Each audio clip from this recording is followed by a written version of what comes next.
Hi, I'm Amy Sandler, host of the Radical Candor podcast.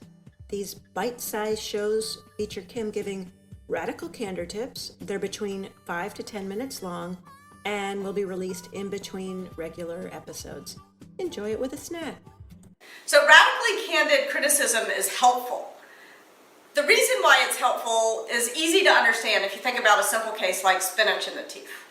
It's not mean to tell somebody there's spinach in their teeth. In fact, it's kind of mean not to tell them, right? It's an easy thing to fix. Now, of course, sometimes the situation is a little bit more complicated than spinach in your teeth, and you may not know what the solution is. You may not have a toothpick handy or whatever. But in those cases, at least just sharing what you see with somebody else in a spirit of, here's an issue, I'm with you to help you fix it. You're not alone in whatever the problem is. That's helpful. Another reason why people are reluctant to criticize often is that they're worried they're wrong. But if you're wrong when you criticize somebody, it's okay. You do one of two things. Either you give them the opportunity to fix the problem, maybe you're not wrong, or you give them the opportunity to fix your misperception. So be radically candid. Offer that criticism. It's going to help the people you work with. When done right, radical candor should feel like brushing and flossing for your relationships. In fact, one of the journalists who I was working with as we were rolling out the book sent me this email, and he said, how long do these radical candor therapy sessions have to take?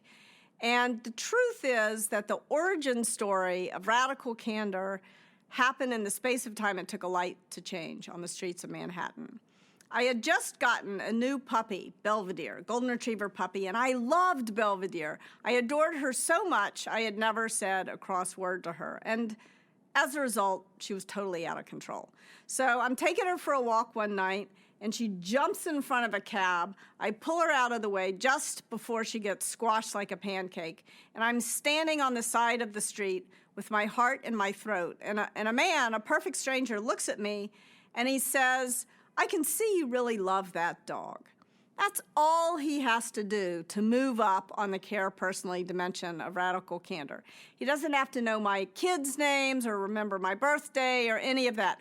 I can see you really love that dog. But, he says to me, you're going to kill that dog if you don't teach her to sit. And then he points at the ground and he says, sit. Dog sat. I had no idea she even knew what that meant. I kind of looked up at him in amazement, and he said to me, it's not mean, it's clear. And then the light changed, and he walked off, leaving me with words to live by. So, especially if you feel like you're struggling with ruinous empathy, it's not mean, it's clear is a great mantra for you. If you feel like you're struggling with obnoxious aggression, you might want to think of a different kind of mantra.